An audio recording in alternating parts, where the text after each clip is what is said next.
বৃথাই জীবন। সৃষ্টিকর্তার চারটি মাথা, কেন না চার মুখে তিনি চার বেদ উচ্চারণ করেছেন। আরো কেন না তিনি জনগণের কল্যাণের জন্য চারটি বিষয়ের শাস্ত্র তৈরি করেছেন: ধর্মশাস্ত্র, অর্থশাস্ত্র, কামশাস্ত্র এবং মোক্ষশাস্ত্র। ধর্ম, অর্থ, কাম, মোক্ষ চার রকমের শাস্ত্র তার মুখ থেকে বেরিয়েছে, চারটি বেদ তার মুখ থেকে বেরিয়েছে। তাই চারটে বদন ব্রহ্মা। কিন্তু এই ব্রহ্মার যখন মৃত্যু হয়, এনারও কিন্তু মৃত্যু হয়। আমাদের কাছে ব্রহ্মা অমর, কিন্তু ব্রহ্মার কাছে ব্রহ্মা অমর নয়। কারণ আমাদের জীবনে তো একটাই যুগ যায়, আর ব্রহ্মার জীবনের মধ্যে দিয়ে অনেক যুগ পার হয়। কিন্তু এমন একটা সময় আসবে যে ব্রহ্মারও মৃত্যু ঘটবে। ব্রহ্মার একটা দিনের হিসেব বলে দিই, তাহলে আপনাদের মাথায় ঢুকে ঠিক ঠিক করে বসে যাবে সব। আমাদের যে যুগ চলছে, এই যুগটার নাম কি? কলিযুগ। এর আগের যুগটার নাম দাপর যুগ। তার আগের যুগটার নাম ত্রেতা যুগ। তার আগের যুগটার নাম সত্য যুগ। সত্য যুগ, ত্রেতা, দাপর, কলি, সত্য, ত্রেতা, দাপর, কলি, সত্য, ত্রেতা, দাপর, কলি। এইরকম যদি ৭১ বার যায়, এই যে রাউন্ড সত্য, ত্রেতা, দাপর, কলি, সত্য, ত্রেতা, দাপর, কলি ঘুরে ঘুরে যদি ৭১ বার শেষ হয়, তবে একটা মন্বন্তর শেষ হয়। মানে একজন মনুর রাজত্বকাল সম্পূর্ণ হয়। এইরকম ১৪ জন মনুর রাজত্বকাল সম্পূর্ণ হলে তবে ব্রহ্মার একটা দিন শেষ হয়।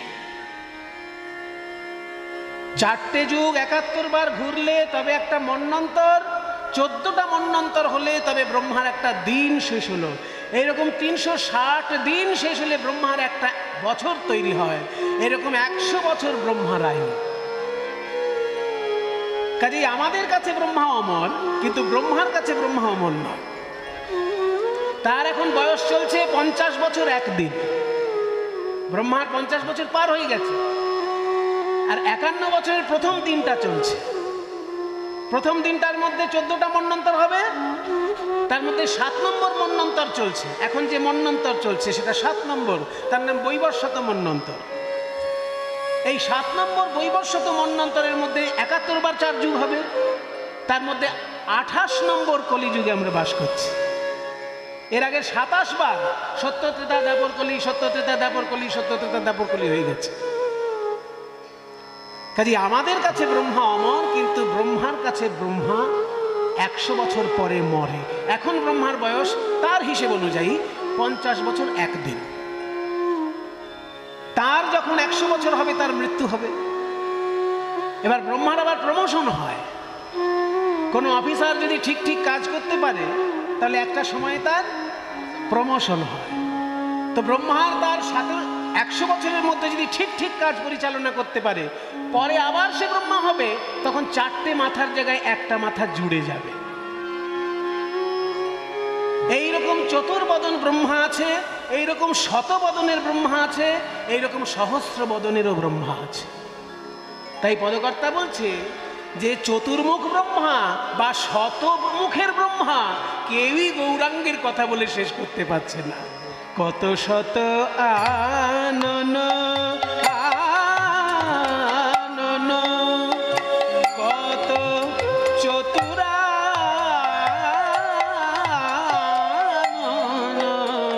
কত শত আনন, আর কত চতুরানন, বরণীয়া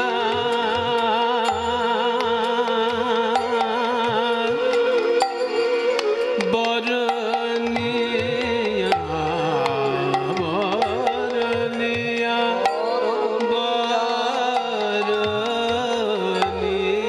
বরণীয়া বরণীয়া, ওর নাহি পায়, ওর নাহি পায়। ওর মানে সীমা, ওর নাহি পায় মানে সীমা পায় না, সীমা পায় না, সীমা পায় না, পায় না, পায় না, পায় না। বরণীয়া ওর নাহি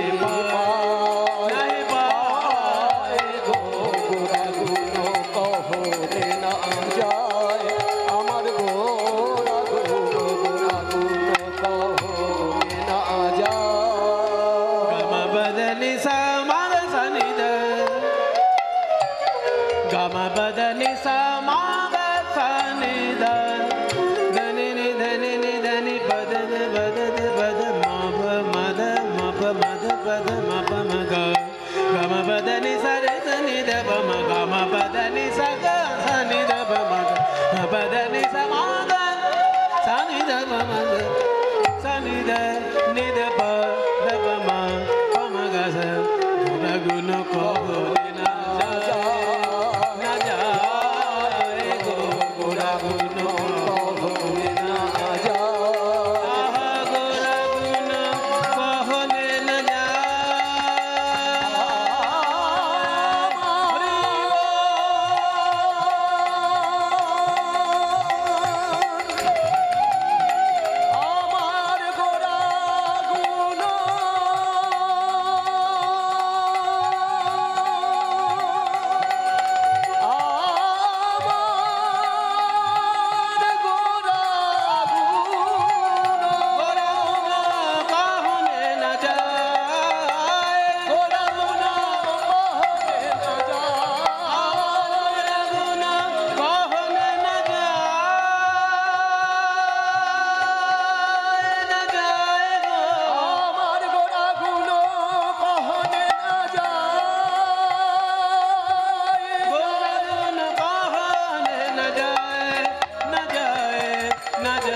তাহলে আজকে আমরা ব্রহ্মার কথা শুনলাম।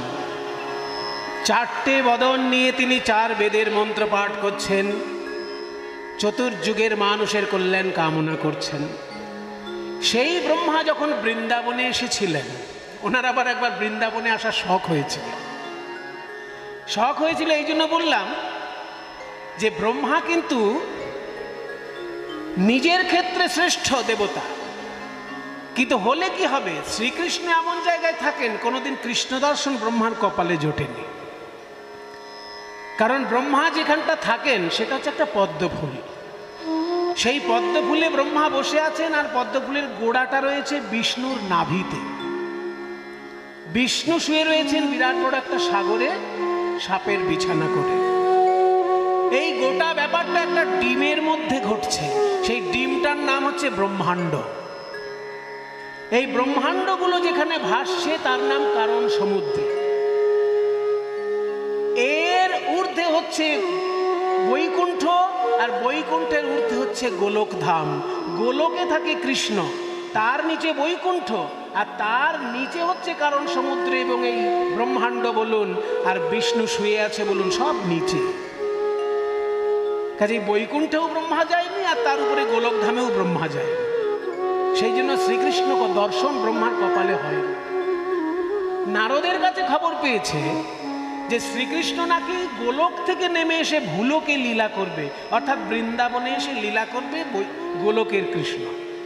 এই খবরটা সত্যি কিনা জানার জন্য ব্রহ্মা এসেছে বৃন্দাবনে। আর এসে দেখে কি, একদল ছেলে খেলা করছে গরু বাছুর নিয়ে। তার মধ্যে কালো মতন যে ছেলেটা, তার নাম নাকি কৃষ্ণ। আরে কেবা খেলা করছেন কৃষ্ণ, দেখতে কেমন লাগছে পদকর্তা বর্ণনা করছেন। খেলাটা রাম সুন্দর শ্যাম মোহন মুরতি মধুর ঠাম কাচনি পাচনি বেত্র বেনু মুরলি খুরলি গানরি। বড় লোফা তালে আরে কেবা খেলা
কি আনন্দ খেলা আজ কি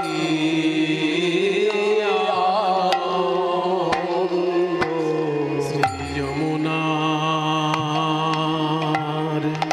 তীরে কি আনন্দ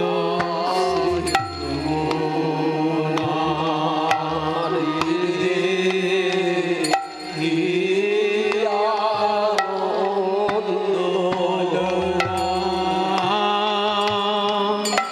কানাই খেলা করে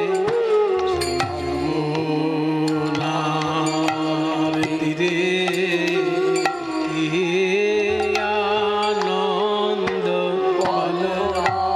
ধি না ধি ধি ধি না ধি খেলা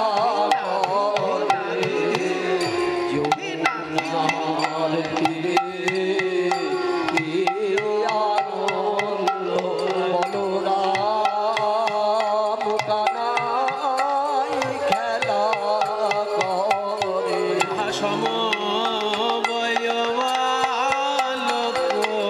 সনে বলরাম কানাই খেলা করে সমবয় বালক সঙ্গে রাম কানাই খেলা করে ওই সমবয় বালক সঙ্গে রাম কানাই খেলা করে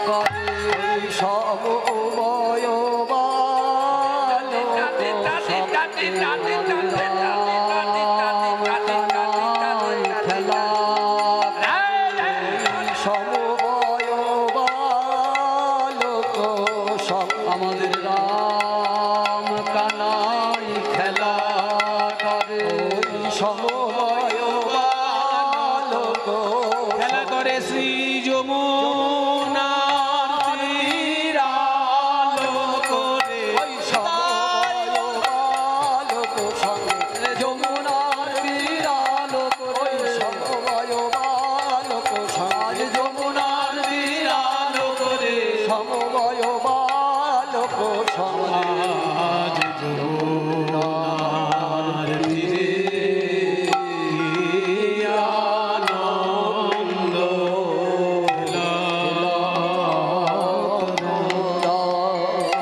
খেলাতে রাম সুন্দর শ্যাম মোহন মূরতি মধুর ঠাম কাঁচনি পাঁচনি কাঁচনি পাঁচনি বেত্র বেনু কাচনি পাচনি বেত্র বেনু কাঁচনি আহামরি আহামরি মরি রে কাচনি পাচনি আহামরি আহা মরি মরি আহা যাই রে শোভার বলি হারি আহা মরি আহা মরি রে যাই রে শোভার বলি আহা মরি মরি রে যাই যাই রে শোভার বলি আহামরি মরি মরি রে কাচনি পাচনি বেত্র বেনু আহামরলি থরলি গানরি বাউলরি খুরলি গানরি আহামরলি খুরলি মুরলি মুরলি খুরলি গানরি বাউলরি খুরলি গানরি মুরলি মানে কি? মুরলি মানে তো বাঁশি বুঝলাম। মুরলি মানে বিশেষ ধরনের বাঁশি। মুরলি মানে বাঁশি বলে দিলে হবে না, বিশেষ ধরনের বাঁশি একটা মুরলি, যেটা লম্বায় হতে হবে 2 হাত আর 4টি ছিদ্র থাকবে। হস্তদ্বয়মিতায়ামা মুরলি চারু না দিলে তাহলে এই যে মুরলী মানে দুটো হাত, 2 হাত লম্বা বুঝলাম, কিন্তু খুরলি জিনিসটা কি? খুরলি মানে আবার শিঙা। মুরলী খুরলি গানরি কিবা মুরলি খুরলি গানরি কিবা মুরলি বাঁশি বাজায়ে চলে রাগের মূর্ছনা দিয়ে বাজায় রাগের মূর্ছনা দিয়ে বাজায় রাগের মূর্ছনা দিয়ে বাজায় রাগের মূর্ছনা দিয়ে বাজায় আহা মুরলি খুরলি গানরি কিবা মুরলি খুরলি গানরি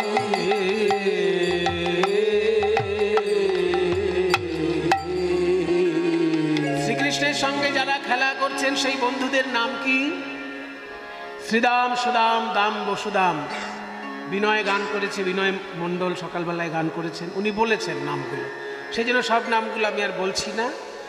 পদকর্তা যে নামগুলো বললেন সেটা হচ্ছে শ্রীদাম, সুদাম। শ্রীকৃষ্ণের বন্ধুরা হচ্ছেন কারা? আরেকবার বলেই দিই, সকালে তো সবাই ছিলেন না মনে হচ্ছে।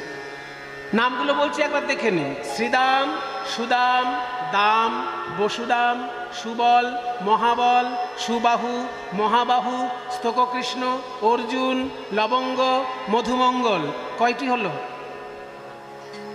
শুনতে বলেছিল, শুনেছি, গুনতে তো বললেন। তাহলে আরেকবার বলছি। শ্রীদাম, সুদাম, দাম, বসুদাম, সুবল, মহাবল, সুবাহু, মহাবাহু, স্তককৃষ্ণ, অর্জুন, লবঙ্গ, মধুমঙ্গল। 12 জন বন্ধু। এই 12 জন শ্রীকৃষ্ণের সখা, তাদেরকে বলা হয় দ্বাদশ গোপাল। 12 জন তারা বন্ধু। এই 12 জন ছাড়াও শ্রীকৃষ্ণের আরো বন্ধু আছে। তারা হলেন হলায়ুধ, বরুথপ, গন্ধর্ব, কিঙ্কিনী, অংশুমান, ভদ্রসেন, বসন্ত, বিলাসী, উজ্জ্বল, কোকিল, কলবিঙ্ক, পুণ্ডরিক। কটা হলো? এইবার আর আমরা ভুল করিনি, এবার গুনেছি সবাই। তাহলে 12 12 24 জন শ্রীকৃষ্ণের বন্ধু। এতজন বন্ধুর নাম বললে গানটা লেখার তো আর মাধুর্য থাকবে না, ওই জন্য প্রধান দুটো বন্ধুর নাম বলে দিয়েছে। প্রিয় শ্রীদাম, সুদাম মে, ওই প্রিয় শ্রীরাম, প্রিয় শ্রীরাম, প্রিয় শ্রীরাম, সুদাম মেলি তপন তনয়া তীরে কেলি। প্রিয় শ্রীরাম, সুদাম মেলি তপন তনয়া তীরে গেলি। ধবলি শ্যামলি আউরি আউরি, আহা ধবলি শ্যামলি আওরি আওরি পুকারি চলতে কানরি। কিবা ধবলি শ্যামলি আওরি আওরি ফুকারি চলত কানরি।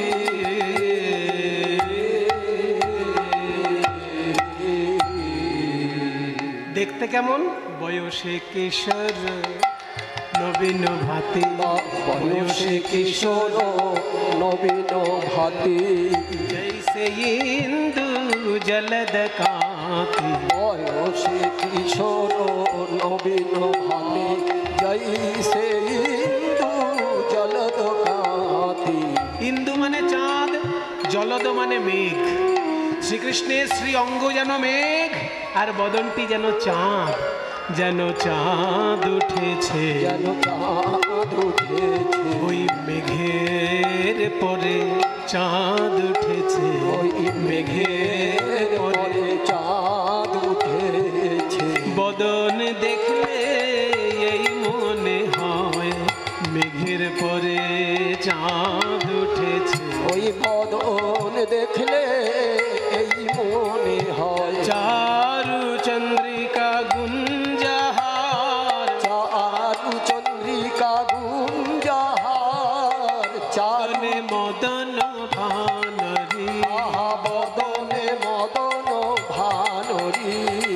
যিনি আজকে খেলা করছেন শ্রীদাম, সুদাম, দাম, বসুদামের সঙ্গে, ধবলি, শ্যামলি, গরু বাছুরের সঙ্গে, সেই শ্রীকৃষ্ণ কে জানো? রক্তহাড় মাংসে গড়া একটা মানুষের শরীরের মতো দেখতে হলে উনি সাধারণ কেউ নয়। উনি কে? আগম নিগম বেদ সার। আগম নিগম বেদ সার। আগম নিগম। আগম শাস্ত্র কাকে বলে? না যে শাস্ত্র শিবের মুখ থেকে বেরিয়েছে আর মা দুর্গার কানে প্রবেশ করেছে। আগতং শিব বক্তৃভ্য গতং চ গিরিজা মুখে, গতং চ গিরিজা শ্রুতৌ, মতং চ বাসুদেবস্য স আগম ইতি। অর্থাৎ শিবের মুখ থেকে বেরিয়ে মা দুর্গার কানে প্রবেশ করেছে, সেই শাস্ত্রের নাম আগম, অর্থাৎ তন্ত্রশাস্ত্র। যে কোনো তন্ত্রের গুরু হচ্ছেন শিব ঠাকুর, বক্তা হচ্ছেন শিব ঠাকুর। আর নিগম কাকে বলে? না যে শাস্ত্র ব্রহ্মার মুখ থেকে বেরিয়েছে, নারদের কর্ণে প্রবেশ করেছে, অর্থাৎ 18 পুরাণ, মহাভারত ইত্যাদি স্মৃতিশাস্ত্র। এগুলো হচ্ছে ব্রহ্মার শাস্ত্র নিগম। আর যেগুলো ব্রহ্মা শিবের শাস্ত্র নয়, ঋষিগণ সত্য দর্শন করে উপলব্ধি করে মুখ থেকে বলেছেন, সেগুলো হচ্ছে অপৌরুষেয় বেদ। সাক্ষাৎ ঈশ্বর যখন মন্ত্ররূপে নেমে এসেছেন, তার নাম বেদ শাস্ত্র। তাহলে শিবের শাস্ত্র আগম, ব্রহ্মার শাস্ত্র নিগম, আর সাক্ষাৎ ঈশ্বর রূপে বেদ। এই 3 রকম শাস্ত্রের সার তত্ত্ব যিনি, তিনি আজকে খেলা করছেন। কিন্তু এত সুন্দর বৈষ্ণব পদ যিনি লিখেছেন, এত সুন্দর পদের লেখক চণ্ডীদাস, বিদ্যাপতি, গোবিন্দ দাস, জ্ঞানদাস নন। এত সুন্দর পদ যিনি লিখেছেন, তিনি হলেন একজন মুসলমান। আশ্চর্য আমাদের এই দেশ ভারতবর্ষ, আশ্চর্য আমাদের এই দেশ সোনার বাংলা, যেখানে হিন্দু, মুসলমান, বৌদ্ধ, খ্রিস্টান সকলে মিলেমিশে ঈশ্বরের উপাসনা করেছেন, একসঙ্গে গান বাজনা করেছেন। আর আমাদের দেশের অসুস্থ রাজনীতি বারবার মানুষের মধ্যে ভেদাভেদ তৈরি করছে। দেখুন, মুসলমান লিখেছে এত সুন্দর পদ, আজকে সে মুসলমান কই? কোটি কোটি মুসলমান জন্মগ্রহণ করছে, বৈষ্ণব পদাবলী লেখার মতো মুসলমান কই? সেই উদার হৃদয় নিয়ে কজন মুসলমান জন্মগ্রহণ করছে? যে হৃদয় নিয়ে নজরুল ইসলাম জন্মগ্রহণ করেছেন, যে হৃদয় নিয়ে এই বৈষ্ণব পদাবলীর পদকর্তা জন্ম নিয়েছে। এই পদের লেখক যিনি, তার নাম নাসির মাহমুদ। সেই জন্য তার নাম যখন আমরা বলবো, তাকে আমরা প্রণাম জানাবো। নাসির মাহমুদ করো তয়া, নাসির মাহমুদ করো তয়া। নাসির মাহমুদ বলে, আমি ওই চরণে শরণ নিলাম। নাসির মাহমুদ, আমি ওই চরণে শরণ নিলাম। যেন চরণ ছাড়া করিও না হে। আমি ওই চরণে শরণ নিলাম, চরণ ছাড়া করো না হে। আমি ওই চরণে শরণ নিলাম, চরণ ছাড়া করো না হে। ওই নাসির মাহমুদ করো দয়া, চরণে শরণ দান রে। চরণে শরণ দান রে।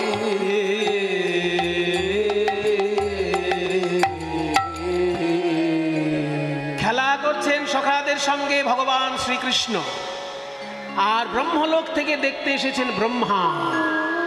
কিন্তু তার মনে হলো সন্দেহ, এই ছোট্ট ছেলেটা কি করে ভগবান হতে পারে। জানি তাই আজকে যে আমরা পরিবেশন করছি বাংলার বিশুদ্ধ সংস্কৃতির এক বিশুদ্ধ সঙ্গীত, এই কীর্তন গান, সেই ব্যবস্থাপনা যারা করেছেন এই গ্রামের অতি সাধারণ মানুষ, তারা দ্বারে দ্বারে ভিক্ষা করে এই অনুষ্ঠান পরিচালনা করেন। এই ভক্তবৃন্দ অনেক কঠোর পরিশ্রম করে এত বড় অনুষ্ঠান করছেন। এনারা আপনাদের কাছে ভিক্ষার আঁচল নিয়ে যাচ্ছেন। যে যেমন পারবেন প্রাণ গোবিন্দ সেবায় দান করবেন। একটা জিনিস জানবেন, আমি আমার জীবন থেকে যতটুকু উপলব্ধি করেছি, যে ঈশ্বরের সেবায় যদি মন খুলে কিছু দিতে পারেন, সে দান কোনোদিন বিফলে যায় না। সে দান যে কত গুণে বৃদ্ধি হয়ে আপনার কাছে ঘুরে আসবে, আপনি বুঝতেও পারবেন না। আমার নিজের জীবনের অভিজ্ঞতা থেকে আমি বলছি, ঈশ্বরের উদ্দেশ্যে যদি কেউ প্রাণ খুলে দান করে, সে দানের শতগুণে সে বৃদ্ধি করে ফিরে পায়। ভগবান গীতায় বলেছেন যে তেষাম নিত্যাভিযুক্তানাম যোগক্ষেমং বহাম্যহম।